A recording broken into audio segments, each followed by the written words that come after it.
Para esta tercera jornada tenemos el gran placer de tener con nosotros al doctor Joseph Tanke.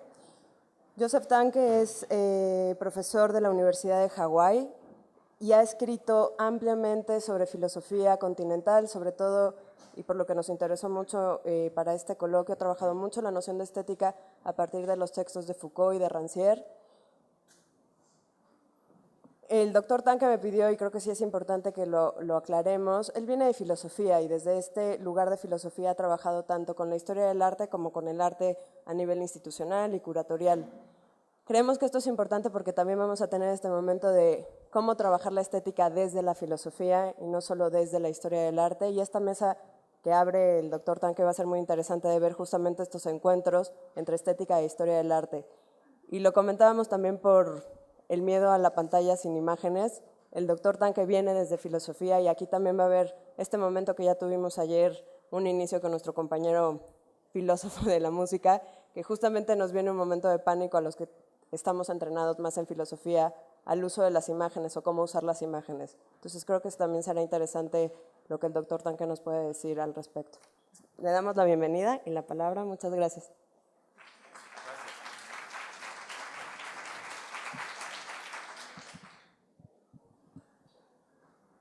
Good morning. Good morning. Can you hear me just fine? I want to express my deep and sincere gratitude to the organizers for the invitation to speak here today and to develop some ideas with you and to share the latest turns of my research. The talk I will be giving is titled, it has a double title, Can Aesthetics Talk About Art, and How Can Aesthetics Talk About Art? Thank you. The title of this address can rightly be understood as an expression of modesty regarding what aesthetics can contribute to concrete discussions of actual artworks, and is intended to mark the trepidation we should feel as we attempt to move from the experience to the analysis of individual works of art. In this regard, I will be mining the difference between being an art enthusiast, as aesthetics expects that we will at some point be, and a specialist, the position demanded by our respective roles as students, teachers, curators, critics, and historians.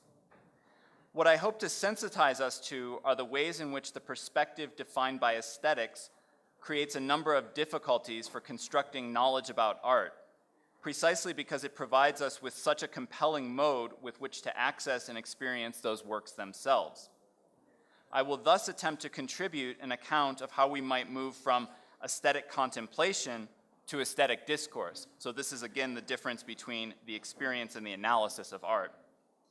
And I want to do this without betraying the sensual and intellectual freedom that is said to be the core of the aesthetic experience of art. Aesthetic contemplation or aesthetic reflection, and I will use them synonymously throughout this talk, as the tradition inaugurated by Immanuel Kant designates it, is the experience of the spectator's mind as it struggles, plays, and attempts to come to terms with the artwork. Aesthetic discourse is the attempt to unfold this process in words so to share it with others. It is the difference between viewing art and attempting to speak about it with some degree of rigor and sense of accountability. The aesthetic, or the aesthetic experience, can be understood in terms of three primary characteristics. First, the aesthetic suspends the cognitive and moral concerns that typify ordinary experience. In this regard, the aesthetic is a different way of relating to the content of experience. Whereas we ordinarily ask of our perceptions, thoughts, and desires one of two questions, is it true or is it good? Apprehending something aesthetically means that we ask only, is it pleasing? Whether it be an object, an image, an event, or a scene from nature, the aesthetic point of view means momentarily suspending concerns with truth, morality, and utility in order to access the feelings of pleasure or displeasure occasioned by the object's appearance. This consideration of experience in terms of pleasure leads to the second characteristic of the aesthetic experience, namely, sensuousness is heightened. The aesthetic is a form of experience in which the sensuousness of experience imposes itself upon us as we in turn become sensitive to the qualities of the object responsible for these feelings.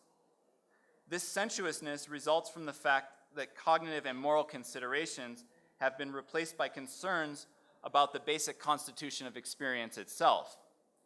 Thus, the aesthetic replaces ordinary cognition with a form of reflection governed by the senses. What the aesthetic thus names is a new and profound relationship between the sensual and rational aspects of the human person. Finally, because the aesthetic stems from the suspension of cognitive and moral concerns and is coupled with an increased attention to the sensuous aspects of experience, aesthetic experience is distinguishable from ordinary experience by means of a certain amount of indeterminacy. So indeterminacy is the third characteristic that I'm going to be talking about, and perhaps the most important for understanding the points I'll be making today. This indeterminacy pertains to the overall meaning of these experiences. In fact, aesthetic experiences are, strictly speaking, without meaning inasmuch as they replace cognition's determinate concepts with a more ambiguous sense thought characterized by a surplus of perceptual and conceptual activity generated when the mind encounters something resistant but not fundamentally hostile to its powers of thought. These then are the key features of what I'm calling the aesthetic, or the aesthetic experience. It should not be confused with aesthetics with an S in the plural.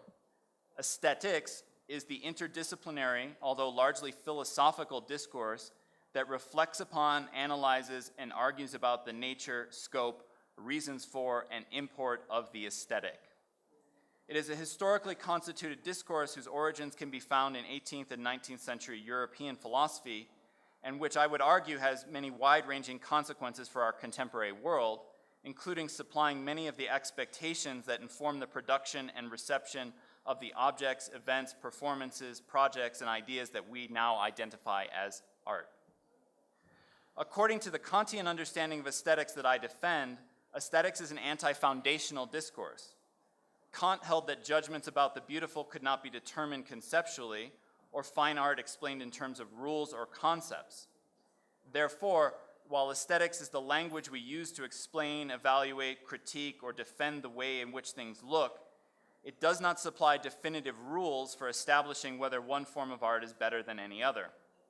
The most it can do is allow us to see things differently by granting us access to the feelings of pleasure, displeasure, delight, pain, disgust, curiosity, boredom, etc., aroused by a given arrangement, while enabling us to analyze, in a non-determinative fashion, the ways in which these feelings might be shared with others inasmuch as they can be correlated with the art object. This anti-foundationalist view of aesthetics leads us to reject the commonplace idea according to which it is the job of aesthetics to secure the theoretical foundations of art history and criticism.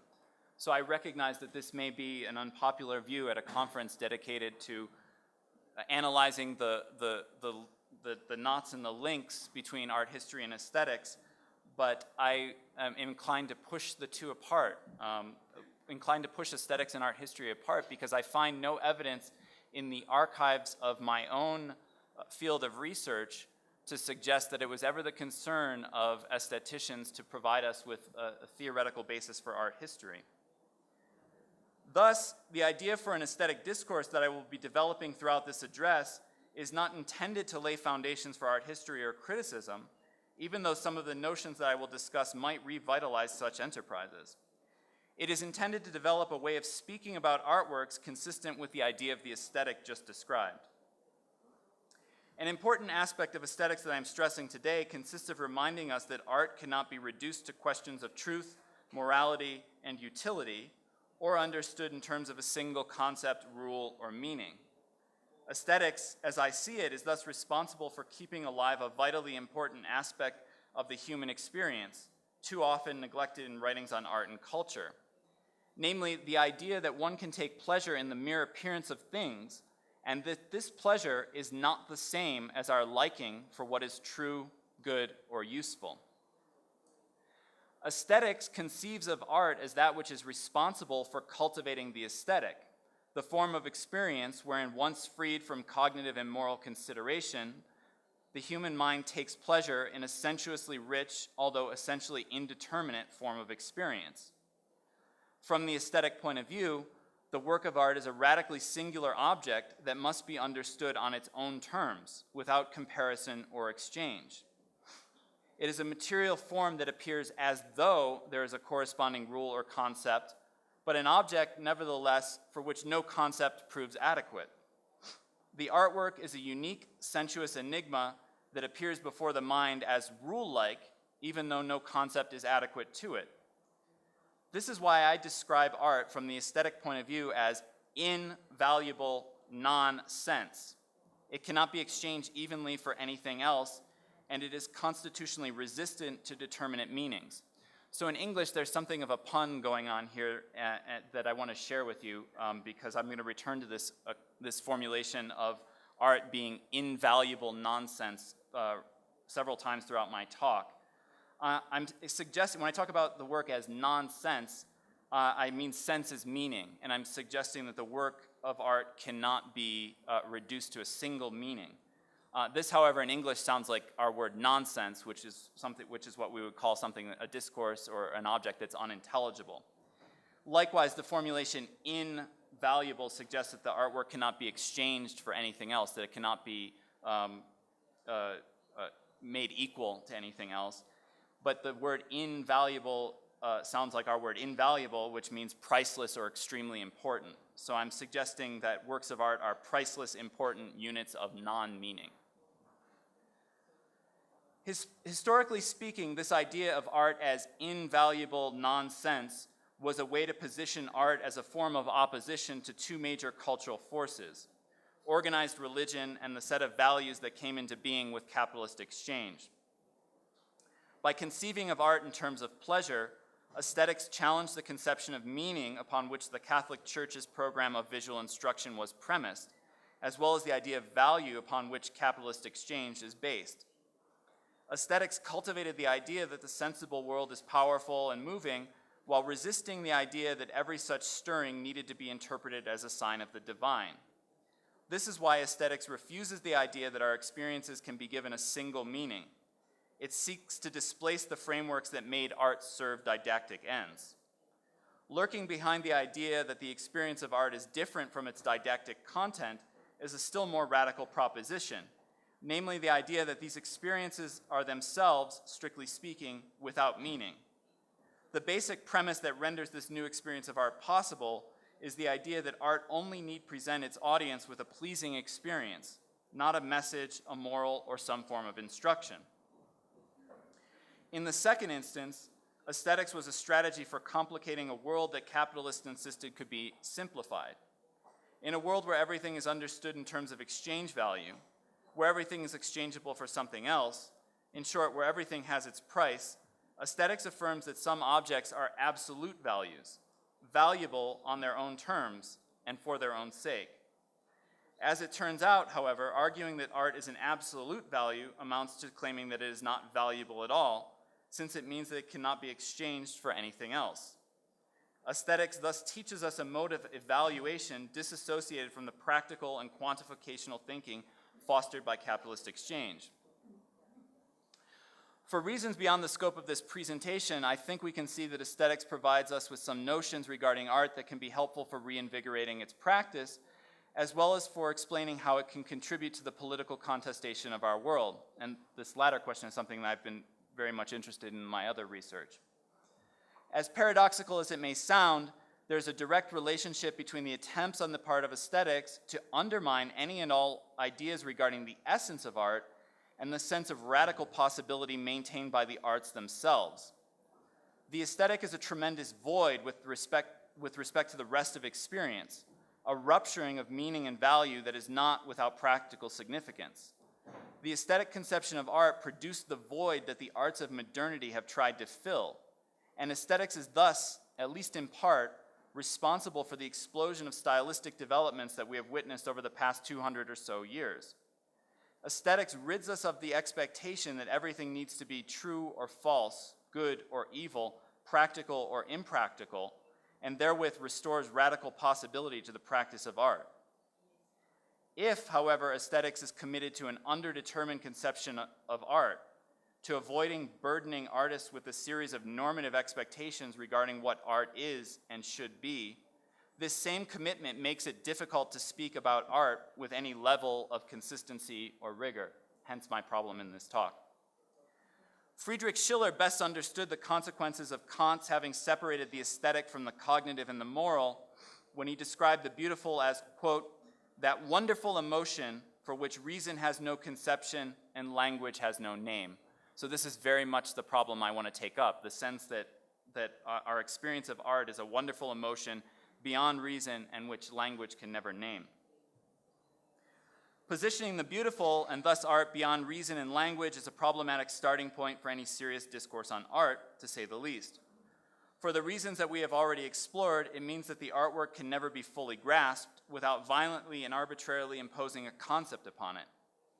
Meaning, as it has been understood by philosophy, even the celebrated notion of embodied meaning pioneered by Arthur Danto, is thus wholly unsuited for art as it is conceived of by aesthetics. In what follows, I draw out the consequences of the separation of the aesthetic, and thus art, from considerations regarding truthfulness, goodness, and utility, the realm of determinate concepts, in order to better understand how aesthetics can talk about art. According to the view that I propose, questions regarding the meaning of art should be replaced with an analysis as to how it produces its significance. Whereas meaning results from the determinate conceptual activity known as cognition, significance corresponds to the indeterminate play of our sensual and rational faculties in the aesthetic experience. As I see it, the major contribution of this presentation will be to advance a theory of significance that describes the experience of meaningfulness without meaning that we find in art, and therewith to understand the form of discourse on art that can emerge from aesthetics. Unlike many thinkers in aesthetics and art theory, my concern here is not to create a methodology for approaching art. It is the attempt to find a way for those who are excited by the domain of things called art to analyze, share, and better understand their pleasures. This endeavor abandons the assumption that one can get the work of art right, if by this we mean determine its meaning or conceptualize it as true. In this regard, it is necessary for us to undertake a critical examination of Alain Badiou's recent proposal for an inesthetics. This analysis of Badiou's inesthetics enables us to better identify some of the limitations plaguing many theoretical approaches to art. More specifically, it is intended to highlight the challenges entailed in defining the appropriate object of theoretical analysis, and, most importantly, to challenge the presupposition that philosophy must encounter, think about, and write about art in terms of truth and meaning. If heretofore the concern with the artwork's meaning has silently dominated most forms of art theory, I hope to demonstrate the viability of reorganizing aesthetic discourse around the notion of significance. Significance cultivates a discourse on art that preserves the aconceptual nature of this experience that sustains it. My presentation thus concludes by developing the notions that enable one to speak about works of art in a way that is consistent with the core idea of Kantian aesthetic theory, specifically the contention that neither artistic production nor criticism can be determined by rules or concepts. So this section of the paper deals with Badiou on the relationship between art and philosophy. The Handbook of Inesthetics from 1998 is Alain Badiou's attempt to define a new form of relation between philosophy and art by adding to what Badiou identifies as the three major forms of relation that have prevailed throughout the history of philosophy. The three inherited schema that Badiou describes are the didactic, the romantic, and the classical schema. It is important to recognize that each schema attempts to explain where the truth of art is said to reside. Badiou conceives of the possession of truth as a form of mastery, explaining that within the different schema, quote, philosophy and art are paired up like Lacan's master and hysteric. According to this parable, the artist, hysteric, calls upon the philosopher, master, to determine the meaning of her language. This is Badiou elaborating this parable. Truth speaks through my mouth, I am here. You have knowledge, tell me who I am. So this is the call that art issues to philosophy. There is a trap, however. The hysteric continually eludes the meanings proffered by philosophy, steadily coming to assert control over the relationship. This image tells us a lot about the outcome the inesthetics is designed to prevent. Badiou fears a situation in which art continually thwarts philosophy's best efforts to decipher its meaning. Were this to happen, philosophy would either flee the scene humiliated or be contaminated by art's hysteria. For Badiou, philosophy has only one task, that of separating truth from falsity.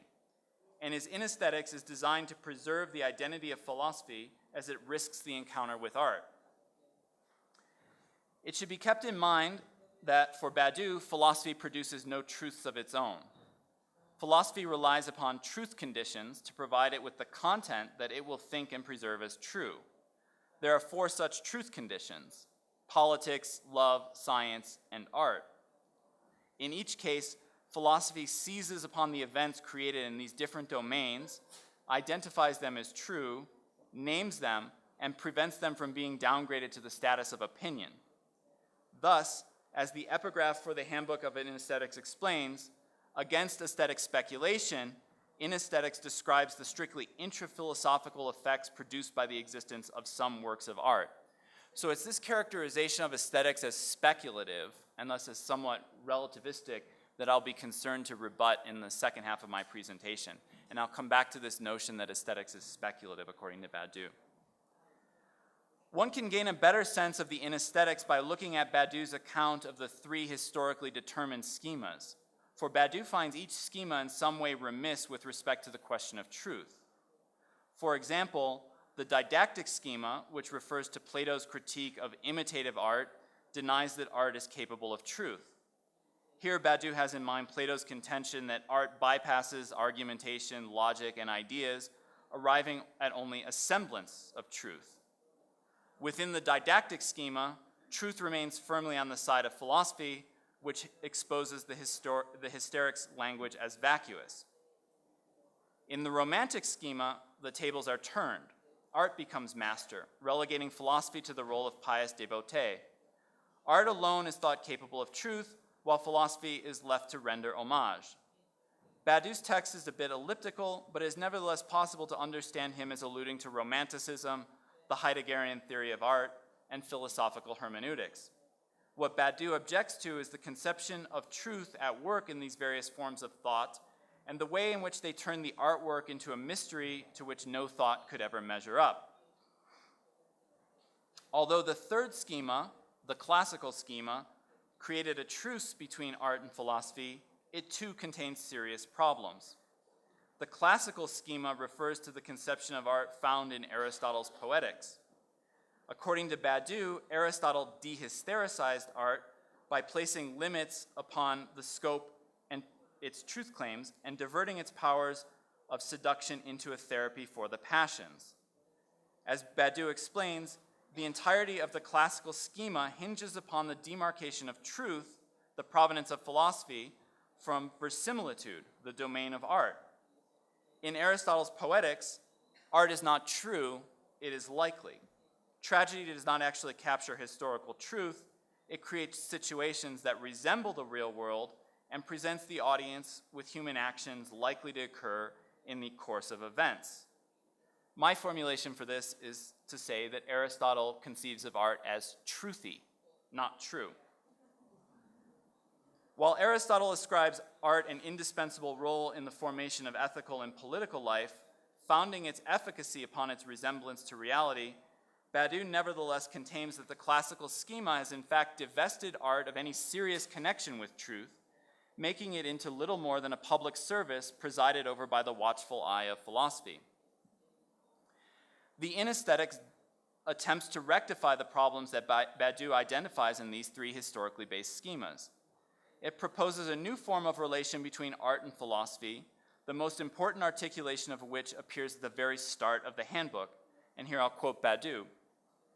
By inesthetics, I understand a relation of philosophy to art that, maintaining that art is itself a producer of truth, makes no claim to turn art into an object for philosophy. Against aesthetic speculation, inesthetics describes the strictly intra-philosophical effects produced by the independent existence of some works of art. This is actually the most concise and, I think, systematic definition that Badiou provides for this new form of relation that he proposes. And it's hardly clear, but I'll try to clarify it for you here by saying this. The inesthetics is based on two principles, immanence and singularity. Unlike the didactic and classical schemas, which deny that art is capable of truth, the principle of immanence affirms that art is rigorously coextensive with the truths that it generates. This means that truth is internal to art, not something added on later by philosophy or criticism. The principle of singularity, the second principle, holds that these truths are given nowhere else than in art. This means that for Badiou, these truths are not found in other domains, but unique to art as art. While it may be tempting to equate individual works of art with Badiou's celebrated notion of the event, and thus truth, it is important to recognize that truth resides in what Badiou terms the configuration, not individual works of art or what he calls mere facts of art. For example, Haydn is the name of the event that supplements the Baroque style of music, thereby rendering possible the emergence of the configuration known as classical music. The event gains its meaning from the configuration to which it belongs, not the individual works that compose it, because individual works are only local, situated, and fragmentary investigations into what the event renders possible. In short, the inesthetics diverts attention away from individual works of art towards the context from which they inaugurate their point of departure. Conceiving of the configuration and as the source and locus of art's truth creates a serious problem for explaining how and why art is true. In attempting to think art as immanent and singular, Badiou has in fact made it more remote, abstract, and lifeless. Indeed, his thought reproduces the formalist account of modernism, according to which art is viewed as a succession of isolated forms removed from the world. It is thus difficult to see why a configuration is, quote, true, as opposed to simply different from that which has come before it. At a critical point, Badiou fails to explain why the transformation of a medium needs to be thought of as true. This has the effect of uncritically elevating the recent developments of an art form simply because they occur later. This is what I have termed the fallacy of the latest and greatest. The fallacy of the latest and greatest is the unwarranted assumption that the recent developments of a given medium or art form are better or truer than those that have come before simply because they come later. The inesthetics commits this fallacy by defining the truth of an event in terms of the forward movement by which that event is said to separate itself from the earlier phases of an art. Once again, our question is simple. Why conceptualize a transformation as true when it might be described directly? The inesthetics has little to say about individual works of art, and even less about what it is like to be moved by them. In almost every respect, Badiou's project is intended to shore up a scholarly vantage point on art. This is why Badiou downplays individual works of art in favor of the configuration. As an abstract unity, the configuration is more amenable to the discourse of philosophy. By way of contrast, the aesthetic language developed in the final sections of this talk accords priority to individual works of art for three interrelated reasons. First, because it recognizes that individual works of art are more often than not the primary way in which we encounter a given artist, movement, or form of practice. Second, because individual works of art are the source of our greatest pleasures with art, unless we are speaking about the distinctly scholarly pleasure of constructing knowledge. And finally, because the primary purpose of aesthetics is not to ground art historical knowledge, but to provide us with a way of getting more from our encounters with art. Despite the terminology that Badiou offers, the Handbook of Inesthetics actually contains very little on what it means to establish the appropriate relationship between art and philosophy. Readers hoping to learn more about this relationship will need to turn to Badiou's Manifesto for Philosophy, a text dedicated to clarifying the encounter between philosophy and its truth conditions, art, love, politics, and science. So pay attention now, because this is my deconstruction of Badiou's inesthetics, and it's my favorite part of the paper, because I'm going to show you how the inesthetics rests on a notion of aesthetics. Many will be surprised to discover they're a debt to aesthetics, the very form of thought that Badiou disparages as speculative in the handbook. Attempting to account for the ideal relationship between philosophy and its truth conditions, Badiou describes that relation as one of free play. Free play has been the aesthetic category par excellence ever since Kant used it to describe the indeterminate relationship between the imagination and understanding as they operate in aesthetic judgments. The free play of the cognitive faculties, the imagination and the understanding, distinguishes reflective judgments, the very heart of the aesthetic experience of art, from cognition's determinative judgments. Thus, at a crucial moment in his discussion of philosophy and its truth conditions, Badiou inadvertently relies upon the same form of judgment that his project would have us dispense with. This follows necessarily from Badiou's desire to avoid committing the inesthetics to mastery, either on behalf of philosophy or on the side of art. The desire to avoid mastery prevents him from advancing a concept, philosophical or otherwise, with which to determine and advance the relationship between art and philosophy, as in both the didactic and classical schemas. But this also means that the inesthetics ultimately rests on an indeterminate judgment regarding our feeling for what constitutes the appropriate relationship between art and philosophy. Ultimately, inesthetics relies upon aesthetics. This critical examination of Badiou's inesthetics has been intended to reveal some of the problems plaguing philosophical discussions of art. The inesthetics is the latest in a long line of attempts to reduce the question of art to the question of truth, or as it is often expressed in art circles, questions of meaning. In many instances, these projects are motivated by the desire to accord art intellectual dignity. Nevertheless, one cannot help but objecting to the ways in which Badiou neglects much that is essential to the experience of art. For Badiou, the most pressing concern appears to be to turn art into a stable entity for philosophy to think. In this regard, we see quite clearly the danger philosophy courts when attempting to approach art with a methodology, namely that of arbitrarily replacing the indeterminate experience of the aesthetic with a series of determinate concepts that may or may not express the experience of art. While Badiou has hoped to found his discourse upon strong theoretical foundations, the inesthetic cannot escape from the need to base our discourse on art upon our feelings for it. This next section is about the possibility of an aesthetic discourse on art.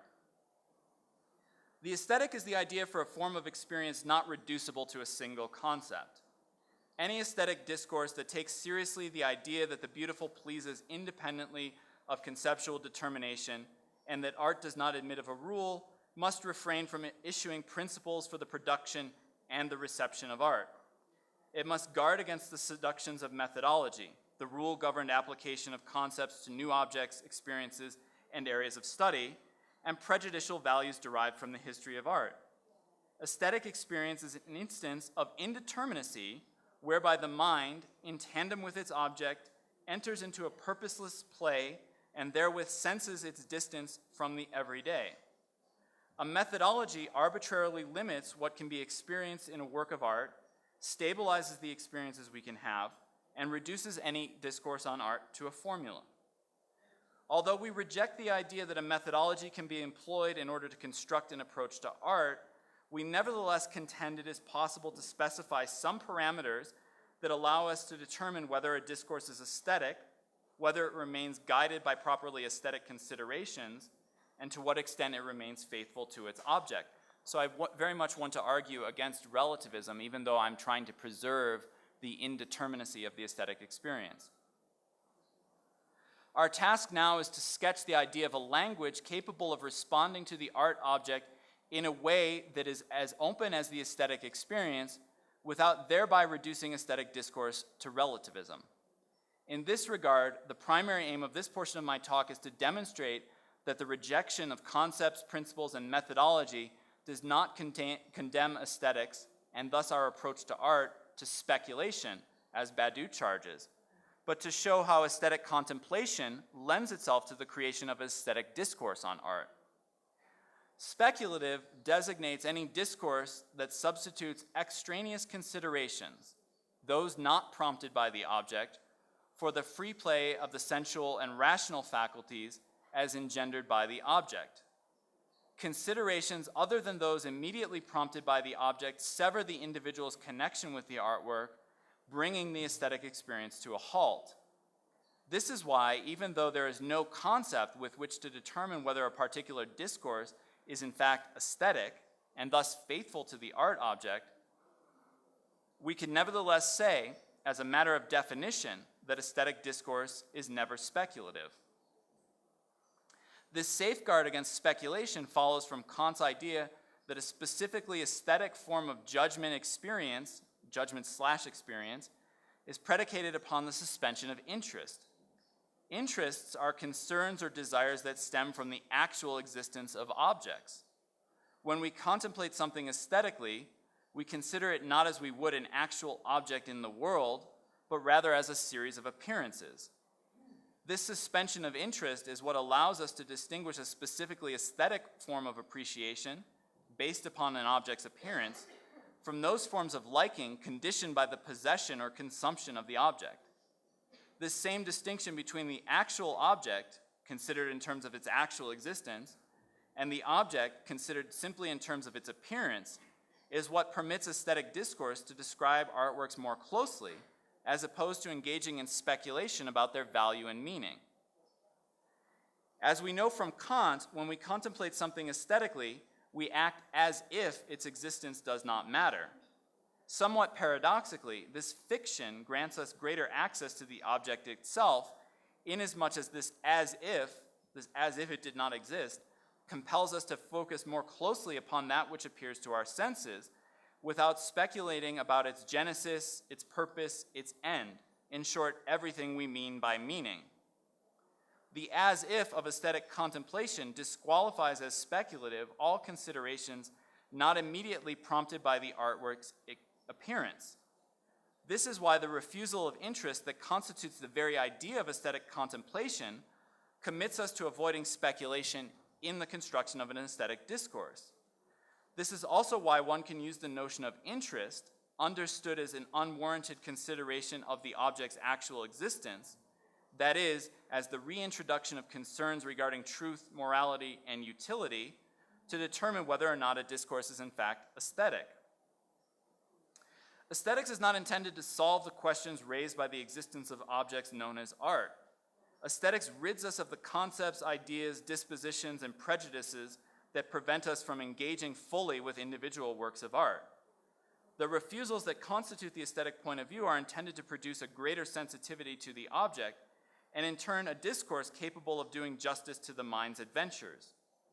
In this regard, aesthetics establishes the framework wherein the differences between these objects and everyday objects can be detected, analyzed, and discussed, even if it holds that each artwork must be approached, understood, and evaluated only in terms of the norms that it itself generates. To return to an earlier formulation, one can say that aesthetics teaches us how to abide the invaluable nonsense of art. It sanctions a lingering at odds with everyday cognition, one in which the momentary suspension of truth, morality, and utility enables thought to found itself upon the work's material properties. Aesthetic contemplation creates a relationship with the art object that is devoid of interests and therewith attentive to nothing beyond the sensuous apprehension of the object. This lingering, however, is not a mute fascination. It is a reflective process that engages the human being's sensuous and rational faculties. Aesthetic contemplation is a sensuous affair in that we attempt to present and represent the object in order to better cognize it. And it is a reflective process in that we, 1, ask whether the object is a source of pleasure and then seek to determine why. 2, seek to consider the object from different hypothetical points of view, that is, see it as others might. And 3, subject it to multiple indeterminate readings in order to better understand its significance. This, in general terms, is how aesthetics talks about art. It remains in close contact with the object, asks whether or not it is the occasion for pleasure. It returns to the object seeking to better articulate the sources of pleasure or displeasure. It asks whether or not these pleasures are capable of being shared, and it attempts to formulate a general account of the ways in which this particular object engages our faculties and produces that pleasure. Aesthetic discourse, like aesthetic reflection, seeks reasons for that which appears before the senses without claiming to exhaust the sources of pleasure and displeasure found in the object. Like aesthetic reflection, aesthetic discourse is animated by questions such as, is this artwork a source of pleasure, displeasure, or neither? What about it, concretely, occasions such feelings? Are these feelings peculiar to me, or are they potentially shareable? How, in material terms, was this artwork created? What is the content of this artwork? Why has this content been treated as art? Has the artist discovered a formal means adequate to this content? And what might the treatment of the content in this way and with these materials communicate? Aesthetic discourse addresses these questions without issuing determinative pronouncements, just as aesthetic reflection remains informed by the indeterminacy of aesthetic judgment. This is why aesthetic discourse is tentative, provisional, and self-critical. And this is why we must seek out a new notion, different from the idea of meaning, in order to better specify the degree of intelligibility that we can expect from such a discourse. So this portion of the presentation is entitled From Meaning to Significance. This will be the last major section. It's a short section, From Meaning to Significance, and then a conclusion. The primary reason why aesthetics heretofore could be characterized as speculative is that its practitioners have failed to adequately describe the level and form of intelligibility one could expect of a discourse on art. Aesthetics is the production of an indeterminate discourse based on an encounter with an artwork. It is firstly a discourse of the senses, in the second instance, a discourse of feelings, and finally, the means by which we seek to identify the grounds for the production of both sense and feeling by tracing them back to an object. The discoveries made in aesthetics are not speculative, for they do not deal with the genesis, the purpose, or the intention with which the artwork was created. In short, everything that pertains to its meaning. The notion of meaning embroils art theory and speculation, and for this reason, I propose employing the notion of significance to describe how artworks elicit, stimulate, and maintain conceptual activity by means of the senses. Aesthetic discourse replaces questions about a work's supposed meaning, a determinate concept, with a consideration of its possible significance, an indeterminate concept. Significance describes the indeterminate conceptual activity undergone by the mind upon coming into contact with the work. From the vantage point of aesthetics, works of art do not mean anything. To say it again, they are conceived of by aesthetics as units of invaluable nonsense. This follows directly from Kant's idea that beauty cannot be determined conceptually and that art does not admit of a rule. As such, fine art has no end beyond itself, no purpose beyond that of eliciting pleasure, and a genesis that remains murky, even when supplemented by statements from the artist. Even though artworks cannot be adequately thought in terms of concepts, they are nevertheless responsible for the production of a surplus of conceptual activity. This is why, even though works of art are meaningless, they nevertheless appear loaded with significance, or what I call meaningfulness without meaning. Works of art appear as if they are meaningful, even though they cannot be reduced to a concept. Works of art create an indeterminate space for sensuous reflection, a space freed from the restrictions typically imposed by the demands of morality and cognition. This is what we have called the aesthetic. In terms of the cultivation of aesthetic discourse, the notion of significance is intended to foster the analysis of specific works of art without thereby halting this indeterminate contemplation. Significance refers to both the specific means by which works of art elicit and hold our attention, as well as to the process by which the mind ascribes intentionality to the work's materials, its formal distributions, its supposed content, the historical position it maintains vis-a-vis other works, as well as the historical and institutional frames that surround and inform the work. These are the primary elements that together constitute what I call the structure of significance. The structure of significance refers to all the factors that can be considered when analyzing a work aesthetically. Once again, these include, and I'm not claiming or proposing that this list is exhaustive, these include the work's materials, its formal distribution, its supposed content, the historical position it maintains vis-a-vis other works, as well as the historical and institutional frames that surround and inform the work. Responding aesthetically to works of art requires us to account for each element within the structure of significance, including their reciprocal interactions and forms of mutual determination, without thereby professing to have solved these works. Significance emerges on this assumption that the basic structure of significance is intelligible, that is, that there are ways of understanding that can be assigned to each of these different domains. Significance does not reside in any one of these elements, for it cannot be tied directly to the work's materials, their formal distribution, the artist's intention, the work's avowed content, or the art historical and institutional frameworks in which the work operates. In other places, I have theorized what I call the madness of the surface, a limit concept intended to prevent us from according undue priority to any one element in the structure of significance. So what I'm saying is you can't grant priority to any one element in the structure of significance as an a priori rule, but you have to assess the way in which that structure is present in each individual work. The madness of the surface is the reminder that no one element can be used to determine a work's significance, and that an element of decision informs our encounter with art. Neither does significance reside wholly upon the side of the viewer. Significance results from the interaction between the viewer and the work upon the assumption that there are reasons for the structure of significance to appear exactly as it does, even if those reasons are as mundane as it was an accident or it works. What significance explains is how a material form, placed within a certain context, engages us in a process of unbounded reflection.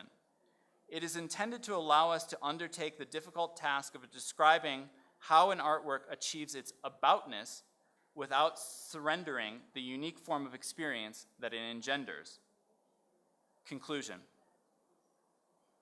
The form of aesthetics that I've been advocating advances an indeterminate idea of art by refusing to commit theoretical discourse on art to any one meaning, direction, or purpose.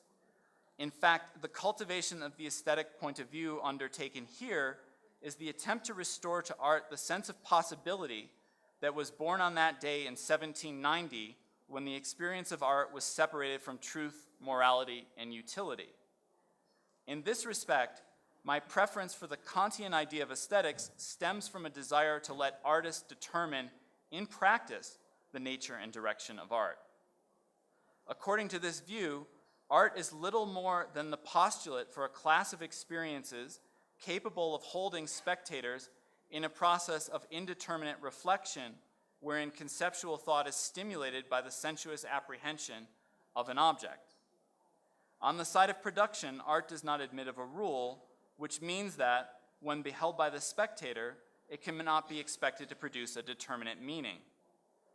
Conceiving of artworks in terms of meaning introduces a determinate notion into the indeterminate domain of the aesthetic.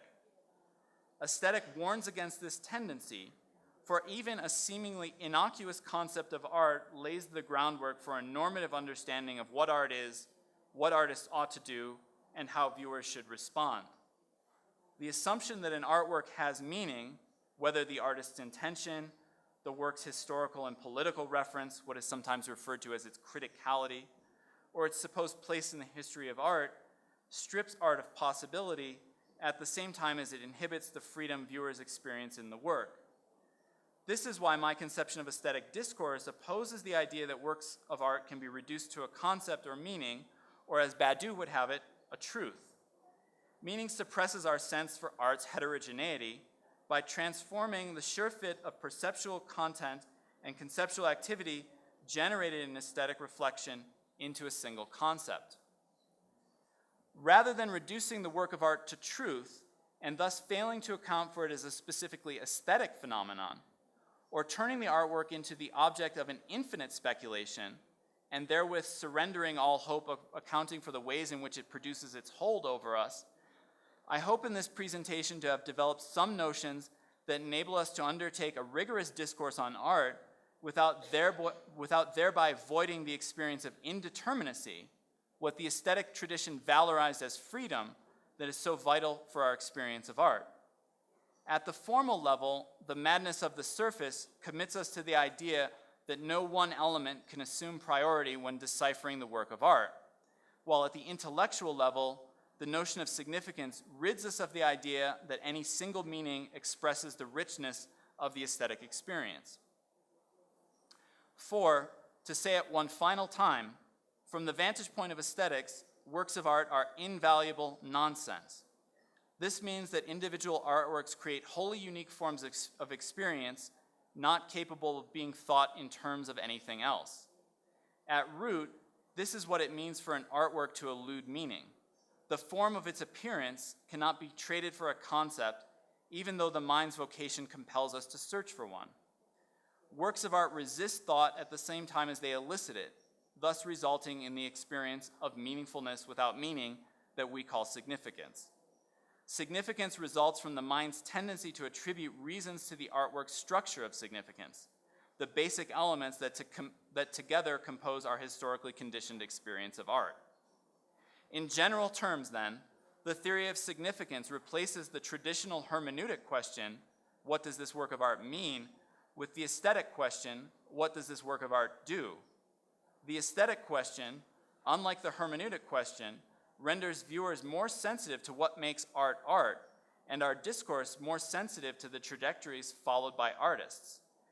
Asking what does a work of art do, as opposed to what it means, invites us to recreate the work in thought, following as closely as possible the path by which it came into being. It returns our senses to the object while restricting discourse to the considerations that stem directly from their interaction. Instead of becoming a discourse of private associations, like so many forms of art theory today, aesthetics challenges us to analyze the specific means by which a particular work of art produces its significance, while forcing us to own up to the role that our predispositions play in responding to a given work. Aesthetics is thus an open-ended discourse that continually seeks out its object in order to return to its starting point.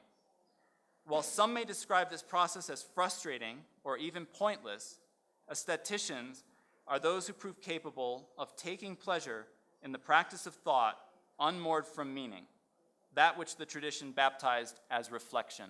Thank you.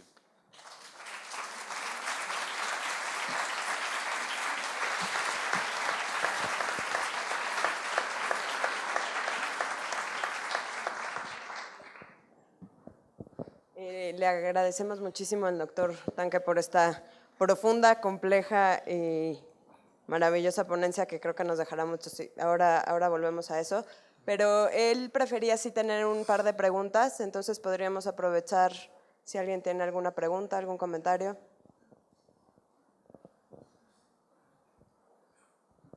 Hi. Hi.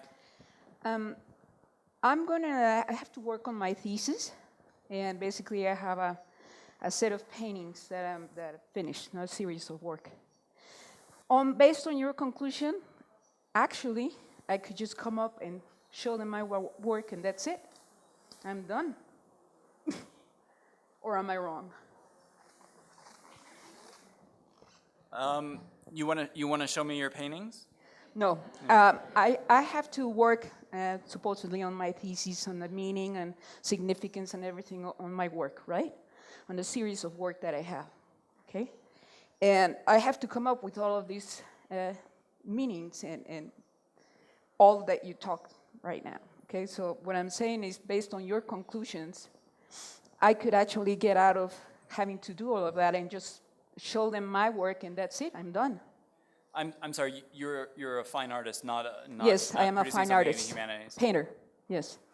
Yes, I think we need to be very critical and suspicious and do a genealogy of the expectations that artists ought to be also producing theoretical discourses alongside of their work in order to justify them. I'm very critical of this tendency, as someone who's taught in art institutions before, of expecting a discursive text to accompany a body of work. That's not to say that that artists shouldn't be educated in the history of ideas or knowledgeable about how their work belongs to a context, but I doubt very much that your thesis will ever be completely adequate or perfect pair of the body of work that you're producing, and I think that's we need to be very critical of that expectation that it should. But I didn't give you a pass to stop reading and writing, just so we're clear.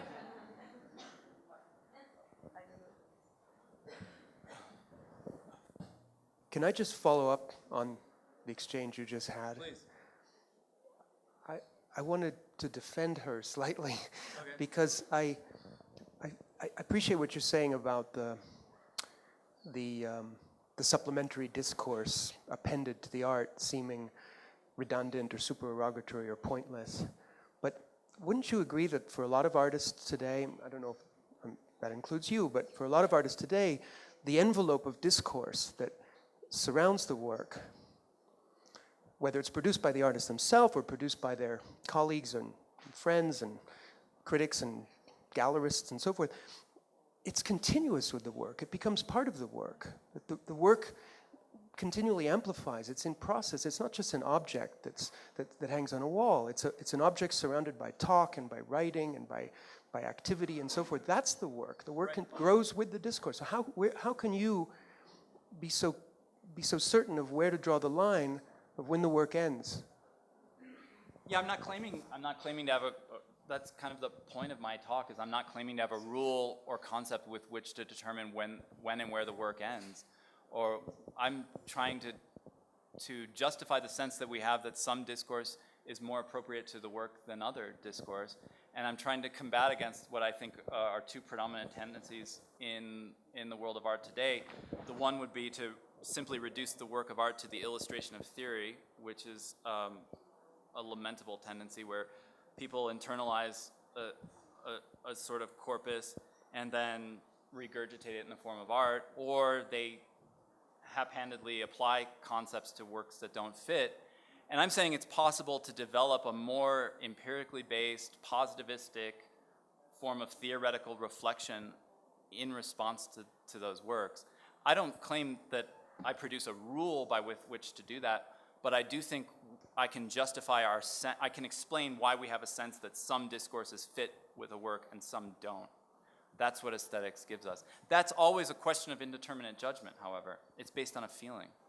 That may be very unsatisfying, but that's the world that aesthetics gives us to inhabit.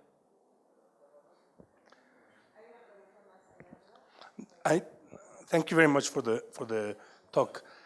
I want to make two questions. One within the Kantian argument you were making, and one beyond. The one within is about your constant allusion to the relation between the judgment, the indeterminate judgment, and feeling. It seems to me that the architecture that clearly divides in the third critique sense and feeling, to the point that the chapter on the analytics of the deduction of the aesthetic judgment alludes to senses, and the sublime talks about feeling, is not respected by your argument. It feels to me that you're, as you just said, make of feeling the source of the judgment, which would seem to me to contradict the specification of the furthering of our, the relation between our imagination and our understanding, namely everything that in that book seemed to actually describe the aesthetic. So I'm trying to suggest that there would need to be a justification to turn something that looks like a certain state of mind that is indeterminacy to that of feeling that you keep on insisting on putting as a fundamental, if you would allow me to say that, which would return us to the aestheticism of Pater and Delot. It's a very, very, very specific 19th century understanding of Kant. Now, the one that goes beyond... Let me stop you there. I'm sorry. I must confess, I just don't understand the question. It seems to me that you're not distinguishing between sense and feeling, and that you're putting feeling as the source of the judgment of aesthetic, and that by doing that... I'm not doing this to be cute. Sense in what sense? Senses in senses or senses in meaning? in senses, that and that you collapse the difference between those two things, which I feel is an interesting problem within the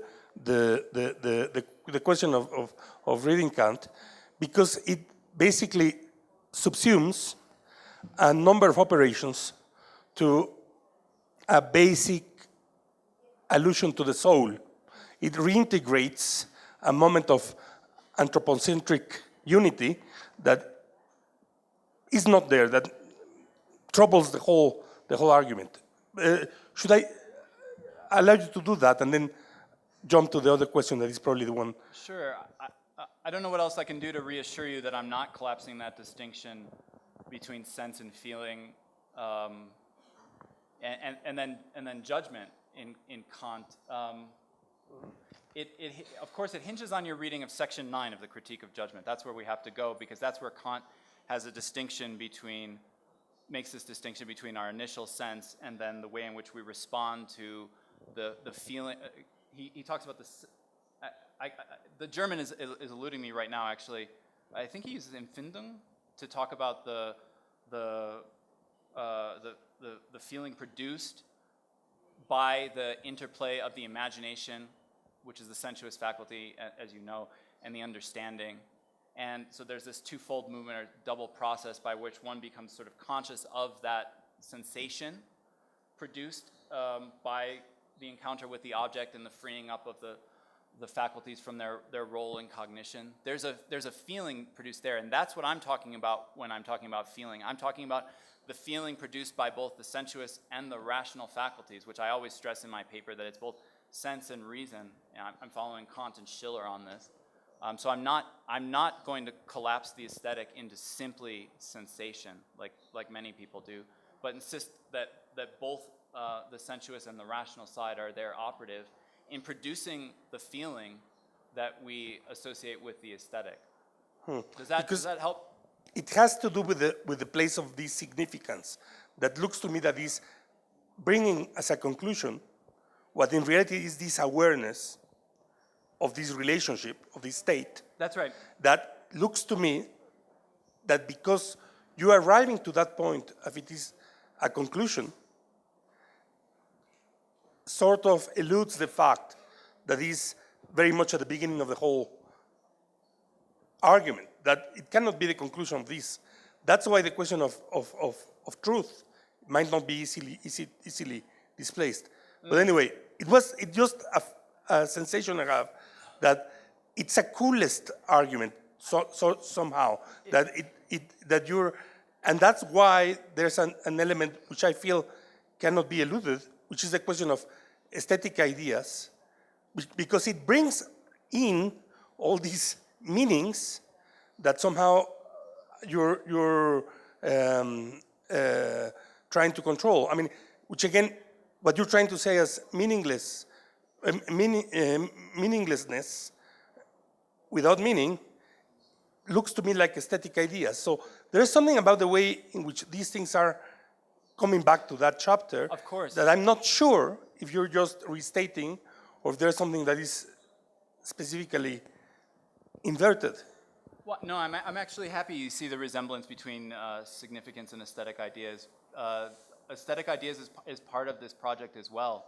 I'm trying to shift contemporary aesthetic discourse or art theory away from the focus on concepts to what I call significance, and that's inspired by the notion of aesthetic ideas in Kant, because it preserves this sense of indeterminacy.